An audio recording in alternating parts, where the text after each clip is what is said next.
what's up guys, Merganman4 here, and with Doctor Who's 60th anniversary just around the corner, I thought now would be the perfect time to celebrate some of the best this franchise has to offer. Today, I'll be taking a look at the 6th Doctor, brash and boisterous on the surface, but hiding a softer side that occasionally slips through. It's no doubt that Colin Baker's time in the role was a tumultuous one, but thankfully his Doctor has been well served by expanded media. So, why don't we take a look at my top 10 6th Doctor stories. Number 10. Leviathan. What are these creatures? Human fetuses. Dozens of them. Fetuses? You won't know about those. Come to this next tank. They're in a later stage here. Smaller versions of us? Exactly right. Looks like these are almost ready to be released.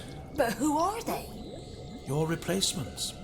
Originally scripted for the 6th Doctor's TV run, Leviathan was ultimately never produced, and so it fell to Big Finish's Lost Stories range to give it a new lease of life. The Doctor and Perry arrive in a medieval village, only to discover that no one there ever gets the chance to grow old. They're taken away once they reach a certain age. Add in some anachronistic technology and a castle that seems more for show than function, and you get an interesting world to explore and an intriguing mystery for the Doctor to unravel. But while it's not unusual to have sci-fi goings-on in a historical setting, Leviathan flips this on its head by revealing it's not the androids or the lasers that are anachronistic, it's the medieval trappings, as the entire village and surrounding land are actually contained within the hold of a gigantic spaceship. It's a fantastic reveal, and frankly, one that's much more impressive on audio than it ever could have been on a 1980s budget.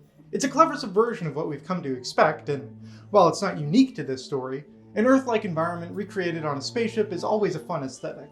The plight of the villagers is also an interesting one, as it transpires in a rather dark twist that they're all force-grown clones, taken away before they become old enough to question authority and turned into nutrients for the ship's true passengers. It's a wonderfully gruesome idea, and it's very satisfying as the Doctor rallies the people to free them from their shackles. A great atmosphere, fun twists, and a myriad of strong ideas make Leviathan a very entertaining listen indeed. Number 9. The Sandman. But the Doctor's no monster. Evelyn, that is where you are very wrong.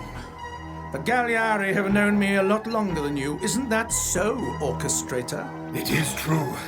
We all know the tales. We grow up with them. And with good reason. So you see, Evelyn, I am every bit the monster they believe me to be. So apparently, this story doesn't exactly have the best reputation. But, sorry, no, I'm not seeing it. This is a really fun 2 hours with a fantastic central concept, where the Doctor is effectively the boogeyman of a race called the Galliari, a role that the Doctor fully plays into, and for a good chunk of the runtime, we, and companion Evelyn, are made to believe the Doctor truly is the villain of the piece. Of course, not everything is as it seems.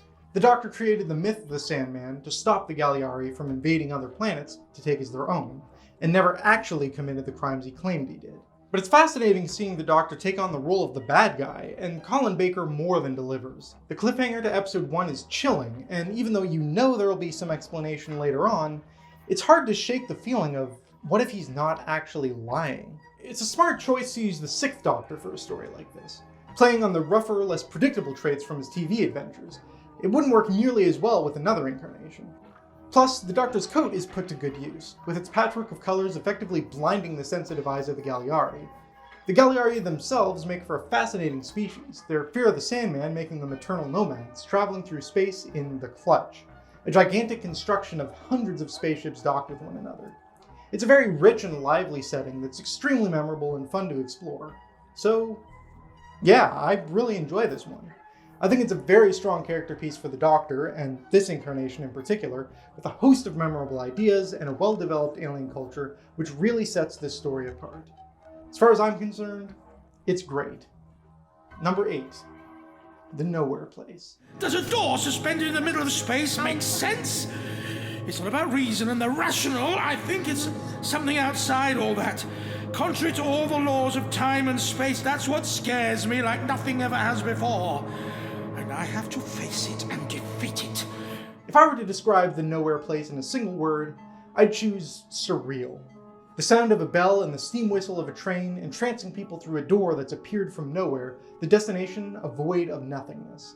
It's a fantastically atmospheric mystery, utterly bizarre but suitably terrifying, all the more impactful as we realize even the Doctor is at a loss. The first half is all build up, and it does it very well, but the story only gets better as it builds towards its climax, as the story shifts from a 22nd century spaceship to a 1950s train to discover the catalyst of the events, in the form of a man named Trevor Ridgely, a military scientist who's developed ideas of space travel centuries ahead of his time.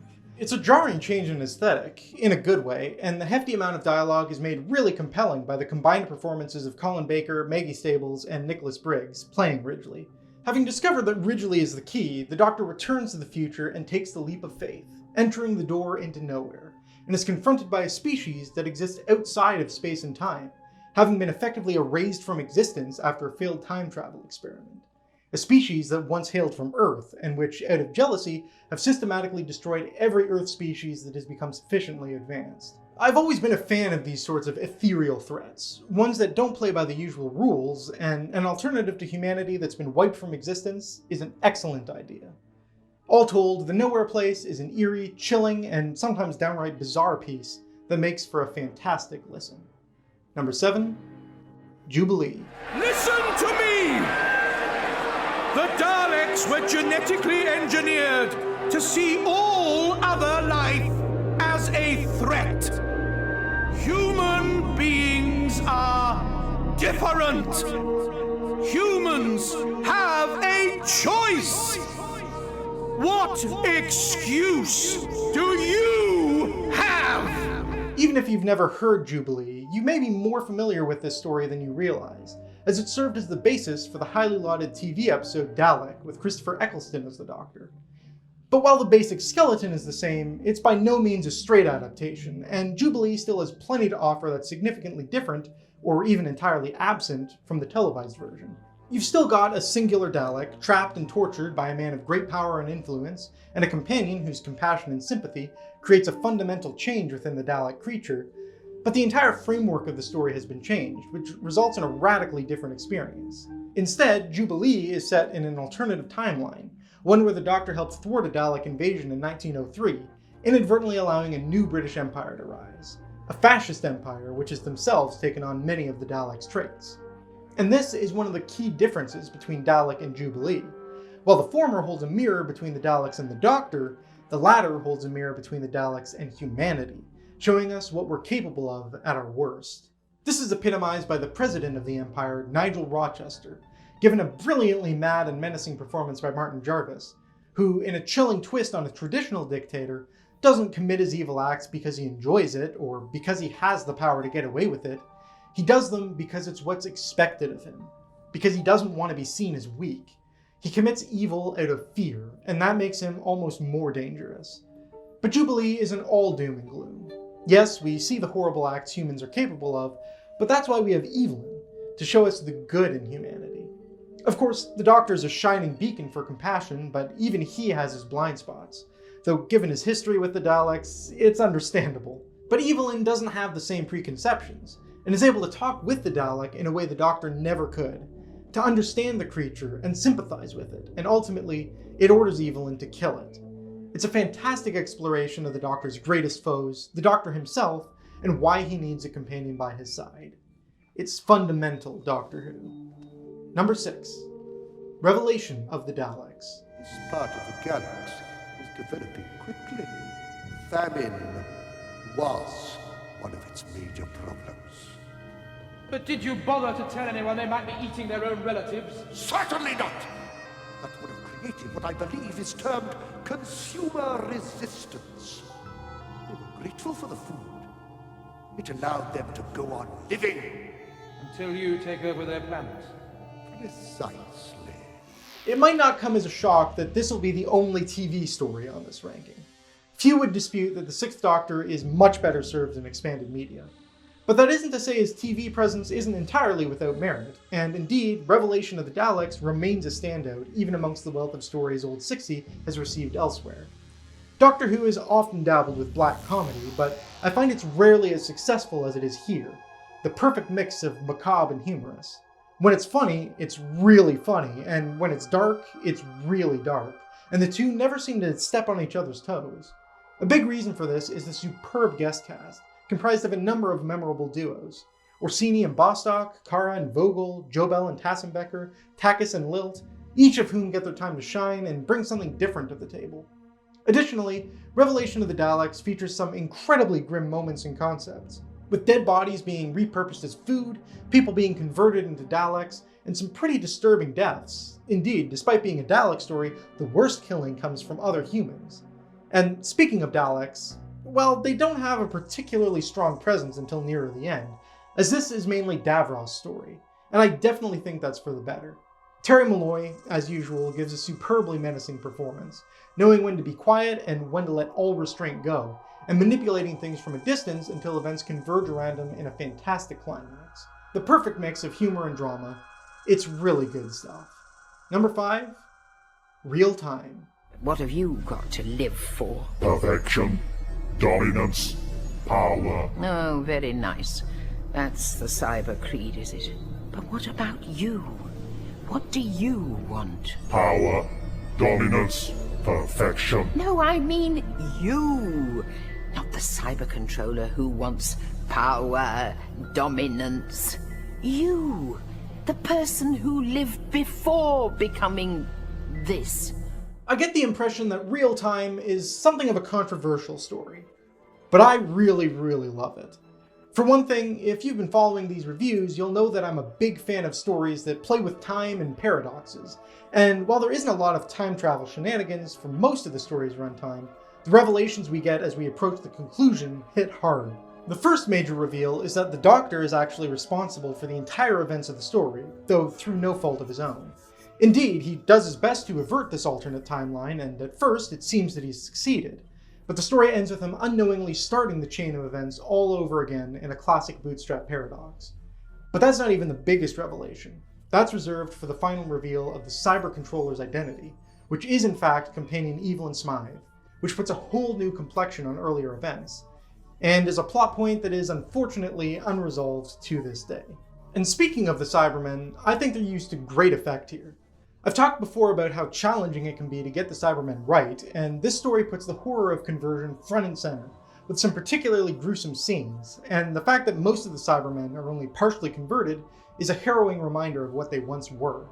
In particular though, what I think really makes this story's use of the Cybermen stand out is how the Doctor and Evelyn handle them, with two extremely memorable confrontations that, in my opinion, rank up there with the best of the best. Especially Evelyn's conversation with the cyber controller, who, despite her terror, refuses to be scared into silence or submission, and really digs into the cyber controller to try and discover the person behind the mask. A chilling use of foreshadowing in hindsight. A great usage of time travel in the Cybermen, plus some excellent character work for the Sixth Doctor and Evelyn, and I always have an excellent time with Real Time. Number 4, Davros. Every one of the foul deeds I thought I had buried rose up, taunted me. I felt so ashamed, so naked. The process stripped me of everything. It showed me how small I was, how insignificant my achievements had been. I was nothing. Davros is often the focus of the stories he appears in, so you'd be forgiven for thinking a story that's all about Davros might not actually bring much new to the table. But if you do think that, you couldn't be more wrong, because Davros is not only a fantastic exploration of the character and his relationship with the Doctor, it does so in a way that no other story has managed. Key to this is that both the Doctor and Davros are alone. No companions, no Daleks, so both are in a more precarious position than usual. It really is just one's wits against the other's. The story further challenges the duo by forcing them to work together, and not in an against a shared enemy sort of sense. Rather, in a fun twist, Davros has been sought after by one of the largest corporations in the galaxy for his scientific mind, and the Doctor, having convinced the company's CEO of his own intellect, agrees to work with Davros, knowing he must be up to no good. It's reminiscent of stories like The Power of the Daleks, with the company so determined to take advantage of Davros that they completely fail to listen to the Doctor's warnings. And of course, in the end, the Doctor's right, and Davros ultimately takes control, resulting in a high death toll. Despite the inevitability, It's utterly chilling, and Terry Malloy absolutely knocks it out of the park. And not just by scaring you. It's a masterful combination of acting and writing, but there are many times throughout the story where it becomes hard not to feel sorry for Davros. We really get to look inside his head, delve into his pre-accident past, and see how he reflects on himself and his actions. Davros is a story that raises the character to new heights, whilst also making you wonder if it's possible for him to sink any lower. And coupled with an equally superb performance from Colin Baker and a myriad of great guest characters, Davros easily positions itself amongst the greats. Number 3, The One Doctor. You've got some cheek.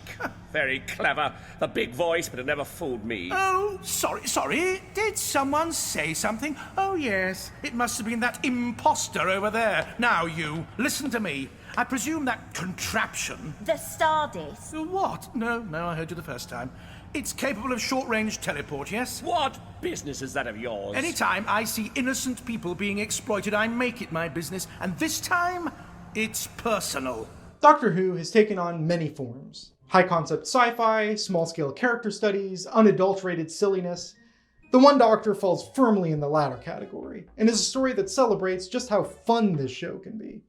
This is a story where, to save the day, the Doctor and Mel must successfully assemble a shelf, stump a game show contestant, and ensure a giant gelatinous mass receives an entertainment system. And it all comes about because of the Doctor, but probably not the one you're expecting. It's a rather clever idea, a con man using the Doctor's reputation to extort planets for financial gain. Christopher Biggins and Claire Buckfield put in joyfully outrageous performances as Banto Zame and his companion Sally Ann, and it's great fun as they're forced to team up with the Doctor and Mel to save the day for real. Along the way, the story lovingly pokes fun at the show, with some genuinely hilarious gags such as the imposter Doctor's blue box being a portaloo rather than a phone box, complete with flushing noises as it dematerializes. And when the baddies come seeking revenge on the Doctor, he lets Banto Zame take the credit, and proves he's the fake by making out with his companion. Maybe not quite so convincing since the dawn of the new series. But it's all clearly done out of a great love for the show, and I think it'd be a real challenge to get through the story without a smile on your face. The One Doctor is, for me, the ultimate fun Doctor Who story. It doesn't take itself seriously whatsoever, and sometimes that's just what the Doctor ordered. Number 2, Perry and the Piscon Paradox. I walked to the TARDIS, opened the door, and stood at the entrance looking her up and down. She looked very old and very small, like this possible future was a tiny, insignificant dot in the distance. "Goodbye, Perry," I said. She was shouting something about me running away, more abuse, I guess, but I didn't hear it. The doors were already closing on my past and my future. Oh boy, there's a lot to unpack here. First off, from a storytelling standpoint, I honestly don't know if I've experienced something quite like this, Doctor Who or otherwise. The first half tells a complete story. If you didn't know this was a 4-parter, or that the 6th Doctor's supposed to turn up at some point, you could be forgiven for thinking there's nothing more to tell. But it is quite literally only half the story. You see, parts 1 and 2 tell the story from the 5th Doctor and a younger Perry's perspective. Parts 3 and 4 tell that exact same story, but this time from the POV of the 6th Doctor and an older Perry. But hang on, the 6th Doctor doesn't show up in parts 1 and 2. And that's the other genius of Perry and the Piscon Paradox, giving us a completely unique take on a multi-Doctor story where the past incarnation never discovers his future self is involved, despite directly interacting with himself on numerous occasions. It's great fun as we go through the latter half and discover that the main villain of parts 1 and 2 was actually the 6th Doctor in disguise the whole time because he accidentally dealt with him too early. What a fantastic twist on an arguably overused format. But despite all that, and it is great, that's not the meat of the story. No, what really shines about Perry and the Piscon Paradox is, well, Perry, and getting to see the adventure from 2 different perspectives, Perry getting a glimpse of her future, judging herself, and refusing to become what she's seen, only to see the tragic reality through future Perry's eyes, that she's made the best out of a terrible situation, that she didn't get surgery on her nose out of vanity, but because her dream man turned out to be a monster, that she didn't abandon her husband, she escaped. It's seriously powerful stuff, brought to life with a stellar performance from Nicola Bryant. And I'll freely admit, I don't often cry at Doctor Who. but this did it for me. An incredibly fun ride with constant surprises and twists on what we think we know, ending with an emotional gut punch that you'll never forget, emphasizing one of Doctor Who's core messages: never judge by appearances, because you don't always have the full story. Stellar in every respect. And before we reach my number one Sixth Doctor story, let's take a quick look at some honorable mentions which very nearly made the cut. The Song of Megaptera, Doctor Who and the Pirates, The Feast of Axos, The Curse of Davros, Vengeance on Veros. Number 1, The Holy Terror. Tell me, what will you do with your great powers? I shall be Emperor, and everyone will do exactly what I say. Not you, him. What will you do? Kill, And what else? destroy, And what else? We cannot just kill and destroy, son. Or who will be there to worship us? Revelation of the Daleks isn't the only black comedy on this list. In fact, I would argue The Holy Terror is the ultimate example of the genre in Doctor Who.